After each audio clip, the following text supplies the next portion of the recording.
Qala Muhammadun huwa ibnu maliki Ahmadu rabbillah khairu maliki Musalliyan ala nabiyil mustafa Wa alihil mustakmilin asyarafa Wa asta'inu fi alfiyya maqasidun nahwi biha mahwiyah tuqarribul aqsa bi lafdi mujazi wa tabsutul badla bi wa'di munjazi. Ini saya teruskan lagi ya. Misalnya at-talaqu marratan. Yang dikatakan cerai ini termasuk contohnya lagi, ini saya beri contoh. At-talaqu marratan, talak itu ada dua. Itu benar apa salah? Di Quran loh. Talak ada dua, benar apa salah? Cara fikih salah, karena menurut fikih talak itu tiga. Ya saya ulang lagi ya, di Quran kan istilahnya at-talaqu marratan, talak itu dua. Salah apa benar? Salah secara fikih, karena secara fikih talak itu tiga.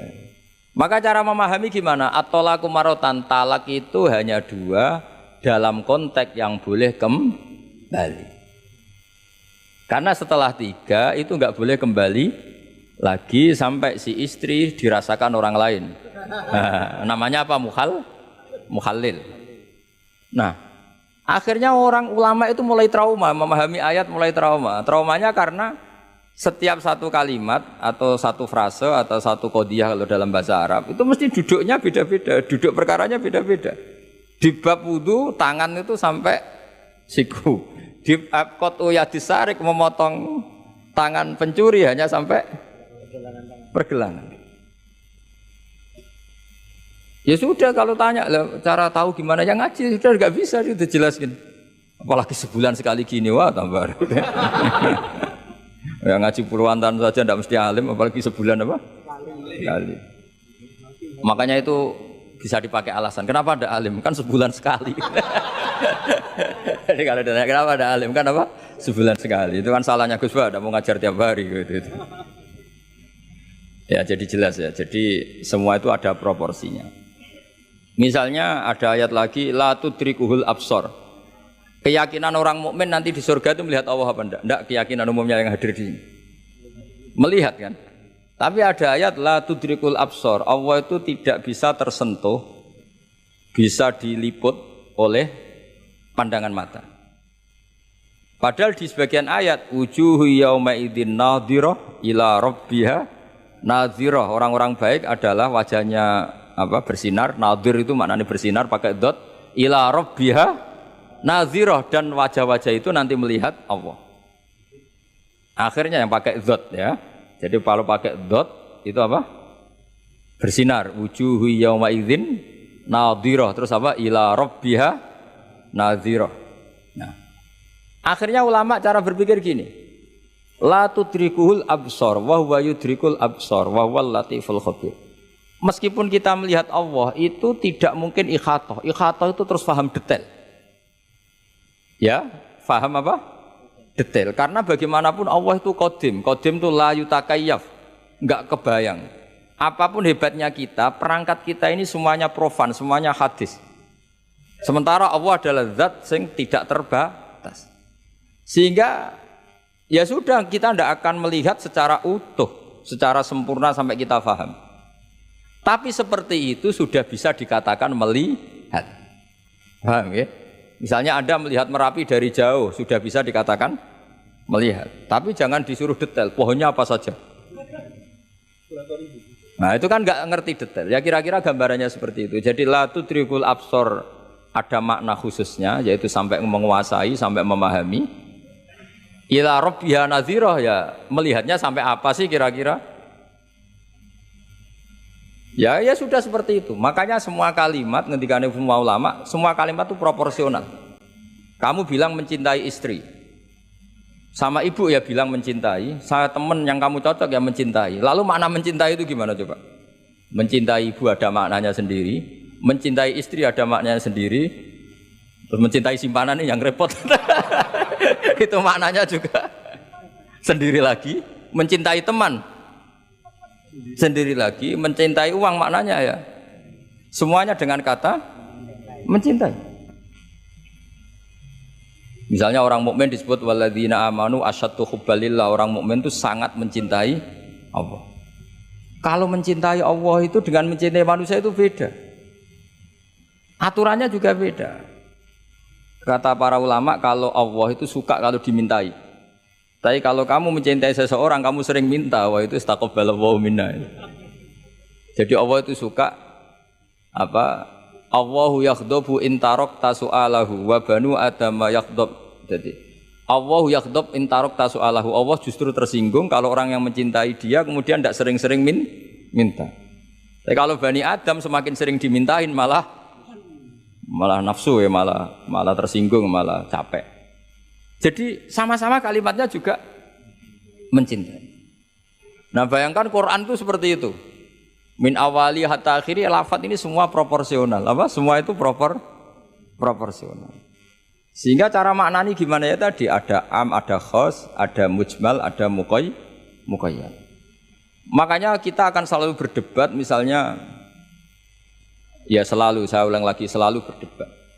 Madhab kiblat itu sebetulnya harus persis apa enggak? Ya tadi saya seperti ngaji saya kemarin. Kalau dalam konteks Indonesia asal kelihatan ke barat ya sudah kecelok madhab apa? Kiblat. Karena kalau detail, saya ulang lagi, kalau detail berarti semua masjid itu maksimal luasnya hanya 18 meter.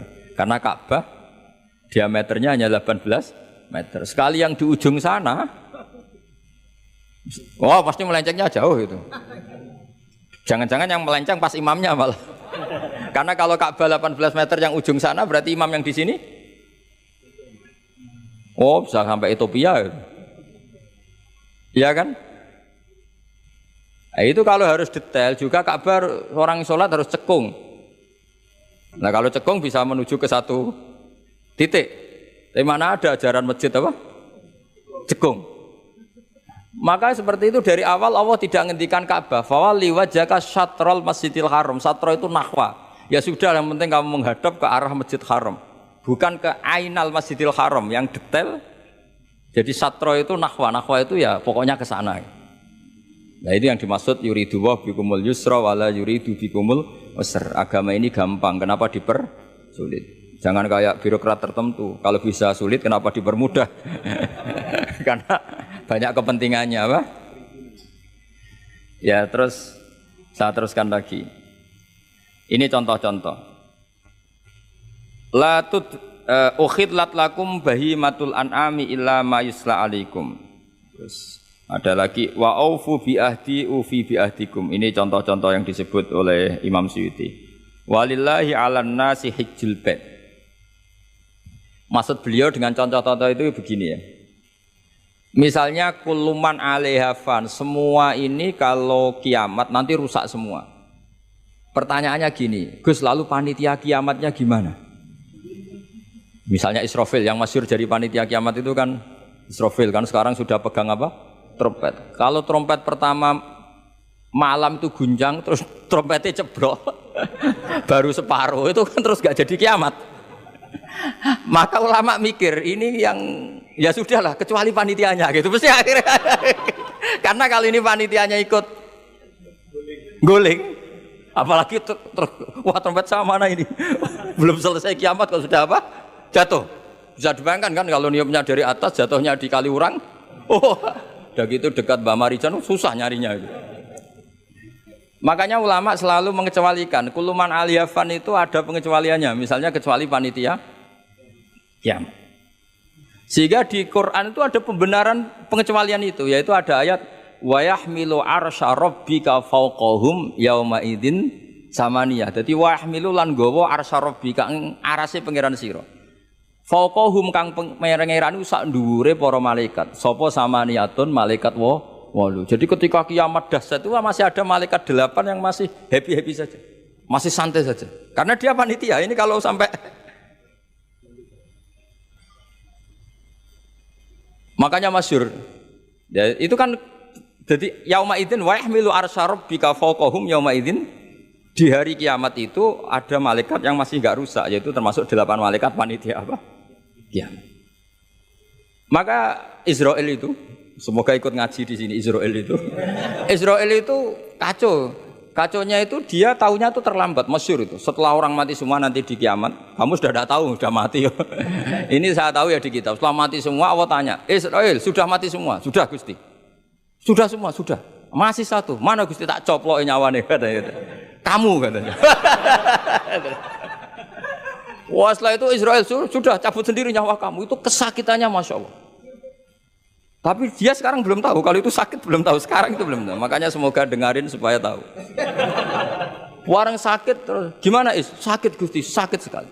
Terus Israel bilang gini, kalau saja saya tahu kalau dicabut nyawa itu sakit, saya tidak main coba cabut.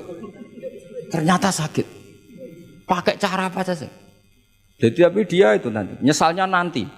Sekarang belum tahu, makanya terus masih main cabut aja itu. Jadi malaikat Israel ya itu tadi, maka tetap ada pengecualian. Karena kalau nggak ada pengecualian kita kiamat semuanya rusak lalu. Nah terus ulama menambahkan lagi surga dan neraka. Surga dan neraka itu juga termasuk ketika kiamat tidak ikut rusak. Karena kalau rusak, lalu nanti orang-orang ini ditampung di mana? Kamu tahu kan para nabi sekarang posisinya di mana? Surga, para syuhada. Kalau ini ikut rusak, konstruksinya kan kacau semua. Jadi para syuhada, utamanya para nabi kan dijamin sudah di surga sekarang, enak-enakan, serba nikmat. Kemudian ada kiamat, gempa hancur lagi. Berarti kalimat surga enak-enakan kan keliru. Maka ada pengecualian lagi, termasuk surga dan neraka. Lah itu fama min amin illa wa yatakhayyalu fihi taksis. Ya, jadi makanya ini pentingnya ngaji ulumul Quran ya. Bagaimanapun UI itu didirikan para ulama dulu. Mulai dari ulama NU, Muhammadiyah semuanya ikut mendirikan apa? UI. Dulu yang mendirikan ya Ki Haji Wahid Hasyim, Mas Mansur dari Muhammadiyah semuanya ulama. Harusnya sekarang ya selalu punya ulama harusnya. Kalau tidak bisa harusnya ya akhirnya ngontrak ulama lucu kan ulama. Ulama kok kontrakan itu kan aneh.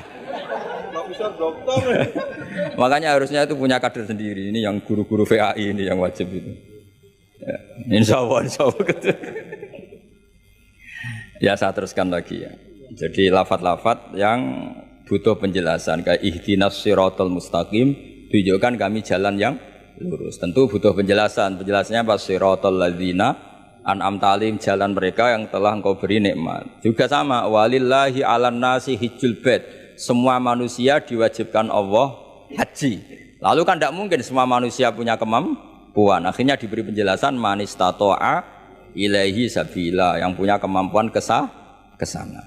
Jadi itu menunjukkan dari sekian kalimat itu kata Imam Suyuti pentingnya mengkaji, kalau mengkaji am harus sekaligus mengkaji mukhassisnya yang menentukan kalimat itu. Kalau ngaji mujmal lafadz yang bias langsung mengkaji mubayyinnya, penjelasannya kayak apa. Ibarat pasal-pasal di KUHP lah. Kalau belajar pasalnya harus belajar ayat-ayatnya supaya tahu detail. Kalau ndak ya kayak tadi persatuan Indonesia berarti bikin partai yang berbeda melanggar Pancasila karena silanya persatuan. Oh ya kacau kalau gitu. Nah kira-kira seperti itu lah lafadz am kalau difahami liar ya kira-kira kayak seperti itu. Makanya saya berharap jangan mudah menvonis karena ndak segampang itu. Misalnya Nabi sering ngendikan laisa minna man khasyana, tidak termasuk umatku orang yang menipu. Ya ternyata ketika menipu itu tidak perilaku atau cerminan sebagai umatnya Nabi, tapi ya dalam hal menipunya saja. Tapi kalau ketika dia pas sholat, pas zakat, pas baik, ini cerminan umatnya Nabi. Jadi laisa minna evitil kal khoslah. Itu semua ulama menafsirkan evitil kal khoslah. Dalam hal itu dia tidak cerminan umatnya Nabi. Tapi di hal-hal yang lain cerminan umatnya Nabi. Karena tetap fama ya'mal mithqala dzarratin khairan yarah wa may ya'mal mithqala dzarratin syarran yarah. Artinya yang baik ya baik berarti cerminan umatnya Nabi. Misalnya kayak orang tukang nipu, tapi ternyata ya tukang sholat, tukang zakat, tukang puasa, ya sudah pas tukang baik cerminan umatnya Nabi, pas tukang buruk ya cerminan temannya setan lah kira-kira gitu. Tapi jangan langsung wah sudah ini setan tok, ya keliru kamu, dia kan punya sisi baik. Ya sudah seperti Quran saja, baik ya roh, syarron ya roh, artinya semuanya ada catatannya sendiri. Fa may ya'mal mithqala dzarratin khairan yarah wa may ya'mal mithqala dzarratin syarran yarah. Ini saya baca lagi ya. Qala Ibnul Hassar minan nasi man ja'alal mujmal wal muhtamil bi izai syai'in wahid. Qal was-shawab annal mujmal al-lafdhu al-mubham alladzi la yufhamu al-muradu minhu. Wal muhtamil al-lafdhu al-waqi' bil wad'il awal. Ya, kalau mujmal itu lafadz yang global. Kalau muhtamil itu lafadz yang kayak iya kayak tidak. Saya ulang, kayak iya kayak tidak. Kayak iya kayak tidak itu imma karena bias, wa imma karena konteks. Saya beri contoh misalnya gini, saya punya pembantu ya, kalau dalam tradisi kiai itu punya anak dalam, terus bilang gini, "Jong tamunya kasih kopi." Ya pagi-pagi ada tamu, saya bilang, "Jong tamunya kasih kopi." Ternyata tamunya itu perempuan atau orang yang enggak ngopi, kemudian disuguhi teh. Pertanyaannya, anak dalam ini melanggar apa enggak? Tidak, karena kata kopi itu sebenarnya mewakili kata alat untuk menghormat tamu. Cuma saya sebagai kiai adalah elengnya itu kopi. Jika kopi itu bukan ibaratun anil kopi, anil kohwa, tapi ibaratun amma yukri bihid doifa. Itu memang harus ngaji. Seperti itu kalau nggak ngaji nggak bisa. Saya melafatkan kopi itu adalah implementasi dari yang penting ada yang nyugati, bukan dengan makna kopi hitam. Sehingga misalnya tamunya kok disuguhi sprit, kebetulan dia milih sprit atau milih teh, saya juga sudah senang karena pembantu saya berarti sudah pinter, yaitu menghormat. Jelas ya. Ya sehingga kata itu sering tidak mengikat dalam agama ini. Sama seperti Rasulullah ketika bilang gini, "Ya Mu'ad inni uhibbuka Mu'ad, kamu saya senang kamu," kata Nabi. "Ya Mu'ad inni uhibbuka, saya senang kamu." Berhubung saya senang kamu, fakul dubura kulli sholatin, sebagian riwayat fala tada'anna kulla sholatin, maka setelah habis sholat dubura kulli sholatin, kamu lafadzkan Allahumma a'inni ala zikrika wa syukrika wa husni ibadati. Kamu jangan pernah lupa berwiridan, ya Allah bantulah kami mengingat Engkau, ala zikrika wa syukrika, mensyukuri nikmat Engkau, wa husni ibadatik, dan ibadah secara baik kepada Engkau. Pertanyaannya, ketika Nabi nyebut Mu'ad itu sebagai orang hanya Mu'ad, apa sebagai umat yang harus dilatih? Umat yang harus dilatih, sehingga siapapun boleh pakai wiridan itu. Ya makanya terus di balaghatul Arab itu ada aturan zikrul ba'di wa iradatil kul. Ketika nyebut sebagian, bisa yang dimaksud itu siapa saja. Ketika saya nyebut kopi, sebetulnya itu alat atau perangkat atau minuman yang dipakai hormat tamu. Tidak harus bentuknya kopi hitam. Tapi kalau orang tertentu yang memang hobinya ngopi, ayo cari warung kopi. Memang dia anti minum teh, anti minum sprit, memang inginnya warung kopi, ya sudah, itu berarti makna kopi yang muayyan, yang memang maknanya kopi dengan makna yang khos. Jelas ya? Nah bayangkan Quran dan hadis itu potensi seperti itu ada. Makanya potensinya itu lafadz itu muhtamil, bisa iya, bisa tidak. Ngaji. Jadi sehingga ketika Allah ngendikan rijal sekalipun, lelaki, kadang maknanya memasukkan perempuan. Misalnya gini, kalau kamu ngaji ilmu nahwu, hudal lil muttaqin, alladzina itu jamak untuk lelaki atau perempuan? Alladzina, lelaki. Tapi Quran itu untuk lelaki, tok apa lelaki dan perempuan? Dua-duanya. Tapi Allah ngendikan alladzina yu'minuna, bukan allai yu'minna, bukan pakai redaksi perempuan. Karena yang dimaksud lelaki adalah umatnya Nabi. Ya sudah, kalau umatnya Nabi ya semuanya umatnya Nabi. Tapi ada beberapa lafadz yang memang maksudnya lelaki, yang satu maksudnya perempuan. Caranya tahu itu ya lagi-lagi ngaji. Ya sudah, nggak ada jawabannya, memang harus ngaji. Nah itulah di Quran tuh banyak ada lafadz mujmal, ada lafadz muhtamil. Saya beri contoh lagi bab zakat. Ini yang paling pokok bab zakat karena ini terkait fikih. Rasulullah itu menzakati tamernya. Tamer itu kurma. Ya tamer itu maknanya apa? Kurma. Itu oleh semua ulama fuqaha, semua ahli fikih dunia mengatakan makanan pokok. Jadi yang wajib dizakati itu tanaman, makanan pokok. Karena apa? Ya kalau nuruti sunnah Rasul persis, orang Indonesia wajib zakat. Karena Nabi hanya menzakati kurma. Di Indonesia enggak ada. Iya, enggak ada. Jadi ketika Nabi mengatakan tamer, saya ulang lagi ya, ketika Nabi mengatakan kurma, maknanya apa? Zakatilah sesuatu yang sebagai makanan pokok, makanan khas atau makanan pokok daerah itu. Sehingga kita yang menzakati padi. Paham ya? Orang tertentu gandum. Sama seperti cung nak petui tamu sarungan gitu. Ternyata sarungnya itu basah. Wah, daripada basah katokan cekak ya tidak seperti itu. Sarung adalah ibaratun pakaian yang dianggap sopan dalam tradisi santri. Ketika sarungnya basah, penggantinya juga celana, jangan celana pendek. Karena kalau celana pendek tidak mewakili kesopanan. Jadi kalimat itu bisa diganti cung nemuin tamu dengan kesopanan. Di antara gambarannya pakai sarung, maka sarung bisa diganti celana. Tapi nggak bisa diganti celana pendek, karena itu nggak cerminan sopan. Sama, cung tamu saya kasih kopi, tentu bisa diganti teh, diganti sprit, paham ya? Tapi nggak bisa diganti toa, paham ya? Karena itu nggak cerminan, jenisnya terlalu jauh, apa? Jenisnya apa? Terlalu jauh. Ya, jadi ini jelas ya. Jadi kalimat-kalimat itu potensinya mujmal, potensinya itu muhtamil atau muhtamal. Wal farqu bainahuma annal mujmal yadullu ala umurin ma'rufah wal lafdhu mustarakun mutaraddidun bainahuma wal mubham la yadullu ala amrin ma'rufin ma'al qat'i bi anna syari' lam yufawwid li ahadin bayanan mujmal bi khilafil muhtamil atau muhtamal. Jadi ya seperti itu semua. Saya contohkan yang gampang itu yang fikih saja ya. Misalnya orang disuruh sholat, sudahlah kamu sholat saja. Ya tentu kalau waktu zuhur pikiran pertama itu ya sholat zuhur, kalau waktu asar itu ya asar. Jangan pepeh kalimatnya gini, cung kamu sholat, waktu zuhur sholat apa saja, qobliyah masjid atau tahiyat masjid, yang penting kan sudah sholat. Jadi semua kalimat itu pasti proporsional. Ya semua kalimat itu pasti apa? Proporsional. Jika pertanyaannya secara fikih, kalau kita harus madhep kiblat dan sholat harus bergantung matahari, maksudnya Nabi ya tentu daerah-daerah yang ada mataharinya. Maka kalau yang nggak ada mataharinya, ada ketentuan lain yang nanti ikut menginduk yang ada apa mataharinya. Karena setiap hukum pasti ada muqtadul halnya, ada proporsinya. Makanya kata ulama fikih itu misalnya begini lagi, tak contohkan yang fikih aja yang gampang, karena itu keseharian kita. Sholat itu batal dengan makan. Kalau kamu sholat makan batal enggak? Batal. Itu satu upo sudah batal enggak? Sudah kan? Itu bahasanya sholat batal bil akli dengan makan. Sekarang kalimatnya tak ganti. Cung hormatilah tamu dengan ngasih makan. Satu upo cukup apa satu piring? Sama-sama kalimatnya makan. Wis tak kei sak upo sing penting mangan.